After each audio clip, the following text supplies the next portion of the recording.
Halo guys, kami dari kelompok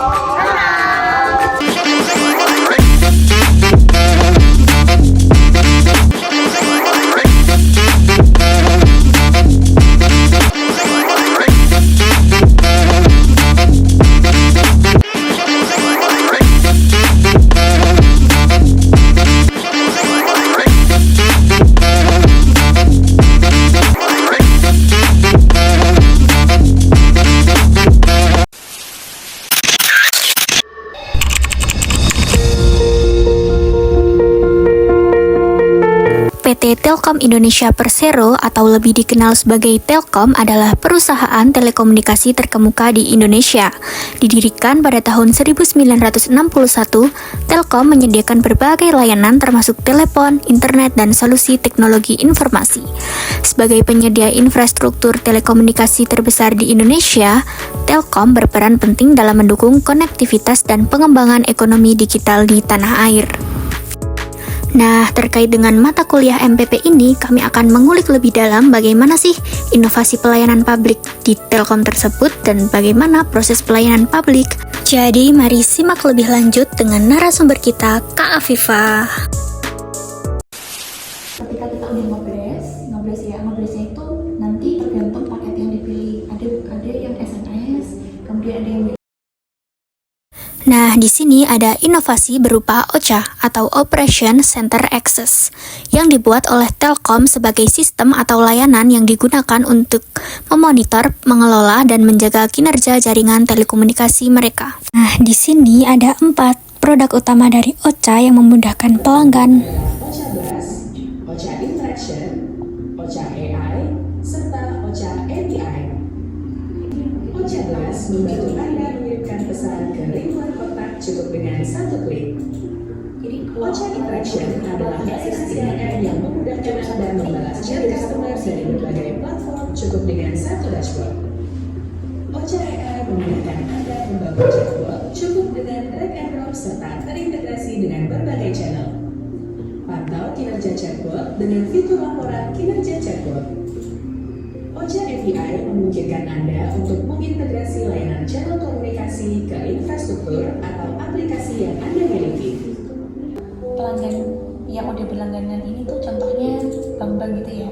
Bank itu kan adanya seringnya dapat promo gitu ya, bisa kayak kartu kredit gitu. Nah itu Bank Syariah Indonesia itu langganan dengan kita, pakai OCA-nya kita, BSI. Jadi ketika ada misalnya kita mendekati Idul Adha gitu ya, terus ada program kurban gitu ya, hanya kurban di mana gitu kan, atau promo emas, logam mulia gitu-gitu kan banyak ya. Nah itu langsung dari OCA Blast itu menggunakan fiturnya kita gitu. Untuk penerapan inovasi tersebut itu ada tantangannya nggak sih Mbak? Kalau ada sih, kan kita punya fitur selain yang tadi aku sebutin itu, kita juga punya sistem IoT ya dia, kayak merubah rumah biasa jadi rumah digital gitu ya. Produk kita tuh selain yang tadi, kita kan juga ada kayak CCTV, smart home gitu ya, jadi membuat rumah biasa jadi smart home gitu ya. Tantangannya kalau di Magelang gitu ya, kan kita juga kaumnya ini menengah biasa gitu ya, maksudnya kaum menengah gitu ya, nggak yang semuanya serba digital gitu kan. Kalau untuk beberapa pelanggan di Magelang itu susahnya untuk nge-canvassing gitu ya, maksudnya penetrasi ke pelanggan sampai benar-benar tahu gitu ya, untuk produk kita ini ada yang macam CCTV, tapi CCTV-nya udah yang bukan kabel nih gitu ya, CCTV-nya udah yang menggunakan wifi gitu kan. Beberapa pelanggan kan biasanya masih kurang familiar gitu ya. Udah sekarang kan banyak fitur, sebenarnya ini Indihome ya, aku bicaranya Telkom Indonesia dan Telkomsel sekalian gitu.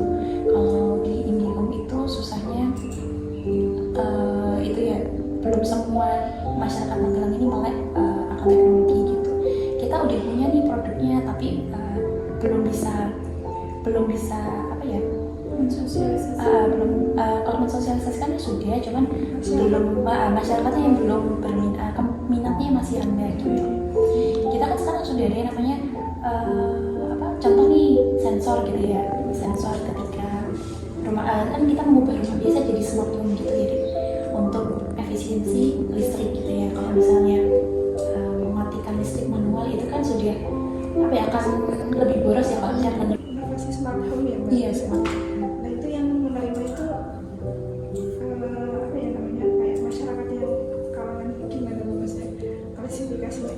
Kalau yang kalau dulu sempat ya waktu aku masih di IndiHome, maksudnya handle pelanggan IndiHome itu untuk pelanggannya tentunya yang memang udah melek teknologi gitu ya. Mungkin yang biasanya nih yang para owner bisnis yang memang sudah lama tinggal di Jakarta, kemudian dia pindah ke Magelang gitu kan, sudah terbiasa, terus dia punya bisnis di rumahnya kan, untuk memantau bisnisnya kan macam-macam ya, dalam satu genggaman aja gitu kan butuh untuk ngetes, mau ngecek beberapa cabang bisnisnya itu kan hanya dalam satu genggaman melalui smart kamera gitu ya. Nah itu kalau untuk pelanggan yang memang udah teredukasi gitu ya, sudah ngerti teknologi, biasanya ya itu sih yang para owner bisnis, dia maunya simple tapi efisien gitu ya, efisien gitu. Jadi dia kalau Magelang hanya beberapa waktu aja, sisanya dia balik lagi ke Jakarta. Tentunya kan dia harus memasangkan CCTV untuk titik-titik bisnis di lokasi gitu. Itu contohnya sih. Kalau dulu zaman smart kamera lumayan banyak sih dia sebetulnya, cuman tidak semua pelanggan IndiHome. Jadi mungkin 30% mungkin ada dulu ya kalau smart kamera ya, smart kamera dengan Magelang aja. Kalau ini dari sama Mbak Vio udah dijelasin kan, berarti itu inovasi-inovasinya menyesuaikan sama kebutuhan masyarakat yang baru. Nah terus tuh dengan ada inovasi, ada nggak sih Mbak di Telkom itu kayak ada pelatihan buat pegawainya gitu? Pelatihan untuk pegawainya gitu ya. Kita sebetulnya kita selalu ada training sih deh ya, tapi tergantung job masing-masing gitu ya. Kalau misalnya aku bagian pelayanan itu sebulan sekali, nggak sebulan ini, seminggu sekali itu selalu ada training gitu ya, training terkait product knowledge. Jadi setiap ada update terkait produk-produk baru gitu ya, itu kita selalu ada Zoom meetingnya gitu ya, seluruh Indonesia gitu ya. Jadi setiap unit-unit pelayanan yang ada di masing-masing area itu selalu diupdate terkait product knowledge. Terbaru nih kemarin ada di bulan kemarin ya, kita UMKM ini udah ada yang namanya fitur kasir aja gitu ya, kasir aja, tapi nama produk barunya itu kita Moka gitu. Moka ini untuk pelayanan khusus untuk pelanggan-pelanggan yang punya minimarket di rumah gitu ya, punya kafe gitu, memonitor seluruh seluruh bisnisnya hanya dalam satu aplikasi juga. Tapi nama aplikasi memang khusus untuk keuangan gitu ya, keuangan, jadi namanya Moka gitu. Di Telkom sendiri itu melibatkan masukan dari masyarakat gitu nggak sih? Iya betul. Iya yang tadi ya. Jadi kalau pelanggan datang, ini kan setiap yang ada di front desk yang paling depan gitu ya, itu kan kita ada yang namanya laporan mingguan gitu. Sebetulnya laporan harian, kemudian nanti evaluasi per minggu gitu ada. Lalu kan untuk channel tuh nggak cuman yang datang di walk in aja gitu ya, yang datang aja gitu ya, tapi pelanggan itu kan keluar juga ada yang dari sosmed, ada yang dari langsung call ke call center kita 188, atau kalau untuk bisnis tuh di 1500 itu kan mereka juga akan mengeluhkan, atau mungkin kalau memang dia ada kebutuhan kan akan menceritakan di agen kita gitu ya. Itu berarti ada masing-masingnya ya Mbak? Betul, channelnya masing-masing, tergantung pelanggan pun juga akan lebih prefer ke yang mana kan ya. Mereka akan lebih ada yang suka langsung datang ke lokasi untuk konsultasi langsung, ada yang sebetulnya kita kalau bisnis ini bedanya dengan pelanggan biasa, masing-masing bisnis itu sudah ada yang namanya account manager. Account manager itu seperti sales eksekutif gitu ya dia, sales eksekutif yang memang khusus satu pelanggan itu satu account manager gitu. Jadi dia mengetahui nih semua semua kebutuhan pelanggan, jadi dia yang datang ke pelanggan, kemudian kalau misalnya pelanggan mau konsultasi lebih lanjut gitu ya, mau di-upgrade kah produknya, mau ditambah layanannya kah, mau tambah lainnya, itu bisa langsung konsultasi ke account manajernya gitu bedanya. Jadi banyak channel sih dia bisa dia mau langsung hubungin ke masing-masing account manajernya, atau bisa juga langsung datang ke kantor, bisa via online juga ya tadi ya, ada yang namanya website My Indibis, atau juga aplikasi My Indibis masih dalam pengembangan ya, jadi baru ke tahap konsultasi aja, belum bisa pelanggan mandiri sampai ordernya itu komplit gitu, nggak bisa, jadi masih dalam konsultasi dulu. Terus nanti kita, karena bedanya pelanggan bisnis nih dengan pelanggan biasa gitu ya, kalau pelanggan bisnis kan lebih ke customnya lebih variatif gitu ya dia. Jadi kita nggak akan kasih fitur-fitur yang langsung bisa aktif di pelanggan, jadi kan memang perlunya konsultasi gitu. Kita sesuaikan dulu gitu. Nah, dengan inovasi-inovasi tadi itu kan Mbak, di Telkom itu ada nggak sih Mbak, gimana cara untuk mengukur keberhasilan dari inovasi tersebut, atau kayak kepuasan dari pelanggan tentang inovasi itu gimana dan caranya? Maaf saya tambahin, kayak sama memastikan kalau inovasi buat masyarakat itu udah relevan gitu. Mungkin dari PT Telkom sendiri ada mungkin evaluasi atau apa saja. Kalau untuk kepuasan ya, contoh kepuasan itu kita ada yang namanya NPS ya dia. Ada ya pernah gitu ya. NPS itu kayak untuk survei kepuasan pelanggan gitu ya. Jadi pelanggan itu misalnya nih contoh ketika dia setelah pasang baru itu akan ada surveinya. Kalau tidak ditelepon, by WA juga gitu ya, atau by email. Ada 3 channel tergantung nanti pelanggan mau isi yang mana gitu. Ketika pelanggan tidak mengisi via WA, nanti biasanya akan di call dari call center kita. Itu ditanya terkait kepuasannya gitu ya. Itu tidak hanya pasang baru, jadi mereka untuk misalnya keluhan gangguan pun sampai dengan close gitu ya, gangguannya close, itu tuh pelanggan akan dipastikan oleh call center pusat gitu ya, untuk memastikan kan kadang-kadang kalau misalnya laporan ke kantor kemudian teknisi datang gitu ya, kemudian udah close gitu kan tidak ada yang mengevaluasi di atas untuk keseluruhan dari bisnis ini gitu ya berjalan. Ada tim kami khusus agen untuk mengetahui gitu ya kepuasan pelanggan dengan nge-call pelanggan gitu ya, menanyai gitu ya apakah pelayanannya sudah baik atau belum gitu. Kemudian pelanggan pun juga bisa menilai gitu berdasarkan kepuasannya mereka gitu. Jadi kita bebaskan, kan ada surveinya nih, mau dinilai buruk juga bisa, mau dinilai baik juga bisa. Apa tuh Mbak surveinya? Surveinya pakai WhatsApp sih, aplikasi sih langsung dari untuk beberapa waktu lalu ya, kita kerjasama sama UMKM, kita mengadakan pelatihan digital marketing di online. Jadi kita menghimpun beberapa UMKM yang area Magelang gitu kan, kita bina untuk untuk bisa mandiri gitu ya. Kita datangkan pelatihannya itu dari regional kalau nggak salah. Itu diberi pelatihan terkait digital marketing gitu. Jadi sesederhana mereka bagaimana cara mereka mempromosikan produk mereka, baik itu berbayar maupun yang tidak berbayar gitu ya. Bagaimana cara membuat konten yang baik, bagaimana cara nge-ads gitu ya, membuat iklan di dalam iklan berbayar gitu ya, agar bisa tembus ke prospek-prospek gitu ya, agar lead yang banyak gitu. Beberapa Berarti kalau kolaborasi jauh ya Mbak ya, lumayan. Iya, Kalau yang tadi pelatihan digital marketing itu berarti sama siapa Mbak kerjasamanya? Jadi ada yang namanya UMKM yang komunitas UMKM se-Magelang itu ada kan ya. Kita kerjasama dengan itu, nanti mereka yang mengadakan. Jadi untuk komunitas-komunitas yang jadi komunitasnya kan UMKM, tapi para UMKM yang datang itu langsung dapat undangan dari timnya itu gitu. Jadi kita tinggal penyedia saja pelatihan. Nah itu untuk tanggapan dari masyarakat mengenai mungkin inovasi-inovasi yang sudah diberikan sama Telkom itu gimana Mbak? Apakah ada umpan balik yang diberikan? Kalau jadi mereka ini kan salah satunya kebetulan juga ada kerabat saya yang diundang gitu ya ke acara pelatihan digital marketing gitu ya.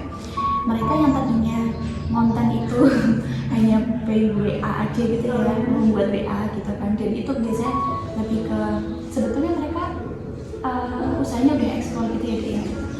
Udah ekspor tapi memang belum tahu pasar yang untuk di areanya area dia kan. Nah, respon dari mereka, testimoninya tuh mereka ada yang beberapa baru tahu nih ternyata cara nge-ads itu nggak perlu mahal-mahal gitu, tidak perlu dengan biaya yang jutaan gitu ya, cukup bisa nge-setnya dalam satu hari cukup 50.000 tapi kita pintar nge-setnya nih, cara nge-setnya radius, kemudian pilih kotanya gitu. Nah disitu kan memang kita diajari oleh tim regional gitu ya, jadi teman-teman UMKM pun juga lebih melek gitu terkait pemasaran, tidak harus mahal gitu ya ketika berbicara tentang iklan berbayar. Kita tidak harus mahal kan. Biasanya nih orang-orang kalau misalnya ada kata berbayar kan lebih ke pahamnya kayak ini berarti bayarnya mahal gitu kan. UMKM ini kan butuh gitu ya, dia seperti misalnya kayak dia jualan terkait fashion gitu kan, dia memasarkan produknya tapi masih dalam lingkup cuman share gitu. Sejauh tadi yang kami dengarkan ya Mbak, berarti Telkom itu udah pelayanannya sudah menyentuh lingkup kayak ada pendidikan, mereka punya gitu. Kayak selain dua itu ada lagi. Jadi kan kita ada government, kemudian ada LPS, informasi itu bisa ke hotel, kemudian PT pabrik besar gitu ya.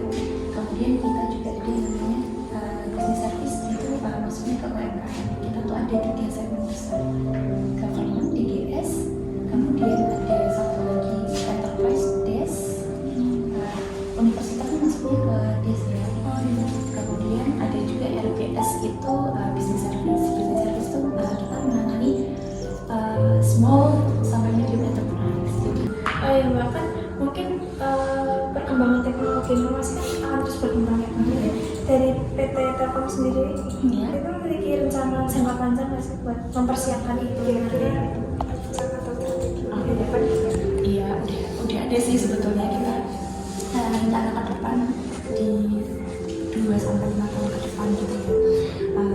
Jadi Telkom Indonesia ini udah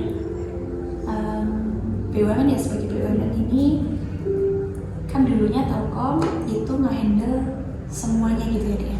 Semuanya itu maksudnya kayak misalnya pelanggannya masih dicampur gitu ya, masih pelanggan retail, kemudian pelanggan bisnis gitu. Nah perlahan demi perlahan ini kita sudah fokuskan gitu ya. Jadi semua segmen itu sudah dihandle oleh anak perusahaan gitu. Jadi contoh nih, kita kan dalam 2 tahun terakhir ini kita udah transformasi 2 kali. Yang pertama untuk semua infrastruktur, mohon maaf, pertama itu adalah yang FMC gitu ya, fixed broadband FMC, saya lupa convergence, ini apa ya? Pokoknya pelanggan yang transformasi pertama itu di 2023, jadi anak perusahaan itu udah langsung ngambil alih IndiHome, fokus menangani IndiHome gitu ya. Kita fokus menangani bisnis, itu yang transformasi pertama. Yang transformasi kedua itu adalah infraco. Jadi infrastruktur itu kan dulunya Telkom Indonesia handle bersama dengan Telkom Akses. Nah sekarang udah diambil, udah kita fokuskan ke satu perusahaan yang memang khusus menangani infraco. Kita jadikan satu. Dulu kan banyak yang menghandle ya untuk perusahaannya, sekarang dijadikan satu ke infraco gitu. Nah ke depan itu tuh kita juga akan ada lagi memfokuskan gitu ya, untuk pelanggan bisnis ini nanti akan dijadikan satu juga ke beberapa anak perusahaan sih nanti. Jadi jatuhnya itu biar penanganannya lebih fokus gitu ya. Telkom itu membagi gitu ya. Jadi tidak satu kalau holdnya itu nanti akan Telkom Indonesia, tapi di undernya itu nanti akan ada banyak anak-anak perusahaan. Nah itu lebih betul, lebih tepat sasaran, lebih efisien. tahu kalau ternyata di Telkom ada banyak ini gitu ya. Sekarang kita Pasti tahu yang IndiHome kan? iya, kita tadi cuma IndiHome gitu aja, ternyata ada IndiHome di sini. Iya. Dan yang Mbak sampaikan tadi itu bagi kami ya, Telkom dan membantu masyarakat Iya, ya ternyata banyak kolaborasi sama pemerintah, sama pendidikan juga. kayak yang melatar belakangi adanya inovasi teknologi di pemerintahan di berbagai aspek gitu. Adanya inovasi yang terbaru dari kita kan untuk khusus pelanggan bisnis, dari mulai dia parkir sampai satpam udah diarahkan untuk ke belakang gitu. Jadi sudah nanti ditangani oleh timnya masing-masing gitu. Kalau untuk hotel nanti sudah ada yang handle tim hotel gitu. Untuk pelanggan pendidikan gitu ya, untuk khusus SD sampai SMA akan langsung dihandle oleh tim yang khusus education gitu. Jadi di sini pun pelanggan juga merasa lebih nyaman ya, karena tidak mengikuti antrian pelanggan rumahan. Lalu dia juga permasalahannya tersolusikan gitu ya, karena biasanya kan curhatnya lebih lama kalau untuk pelanggan bisnis. Terbantu dengan adanya pembagian pelayanan itu. Dan kita kan juga, karena kita paham ya, kalau di unit pelayanan itu nuansanya itu adalah nuansa unit pelayanan seperti pelayanan biasa, tentunya kan pelanggan akan merasa tergesa-gesa gitu ya. Ya, sedangkan ini adiknya lumayan lama, nyaman kan di sini ya. Untuk interview juga nyaman gitu ya. Sebelumnya dengan siapa? Saya Mas Calvin. Terkait Telkom Magelang sendiri itu ada pelayanan apa yang pernah Mas gunakan? Nah, kalau saya sih sebelumnya cuma jadi pelanggan ini Mbak, WiFi Corner. Jadi biasanya setiap weekend saya di sini buat ya macam-macam lah, mulai kerjain tugas, buat proyek dan lain-lain. Untuk kesan-pesannya sendiri terkait pelayanan di Telkom Magelang? Untuk pelayanannya itu baik, tugasnya juga ramah-ramah, pelayanan juga cepat, responsif, dan juga selalu ini menjaga tempat tetap bersih. Mungkin ada saran ke depannya untuk meningkatkan kualitas pelayanan sendiri untuk Telkom? Mungkin ini ya Mbak, kadang itu satpamnya itu beberapa itu kurang ada yang secara komunikasi masih kurang gitu Mbak. Jadi mungkin untuk beberapa petugas perlu ditingkatkan buat responsibilitasnya. Mungkin begitu saja Mas, terima kasih atas waktunya. Bu siapa? Ririn. Oh. Kalau boleh tahu apa pelayanan apa aja yang Ibu gunakan dari Telkom? Dari ini Iya. sing ngadu masalah TV Mas nggak bisa nyala TV-nya. Oh. Dan untuk apa? Untuk pelayanannya gimana Bu? Tadi yang pengaduan. Ya baik sih, bagus, memuaskan Mas. Dan ada saran atau kesan dari Enggak ada pelayanan sih. yang Bagus ya, memuaskan sih pelayanannya. Tapi ya mudah-mudahan nanti penanganannya teknisi ke rumah ya bisa agak cepat lah. Soalnya TV-nya udah mati beberapa hari udah. Gitu aja. ya, ya udah, terima kasih ya Bu. Ya sama-sama.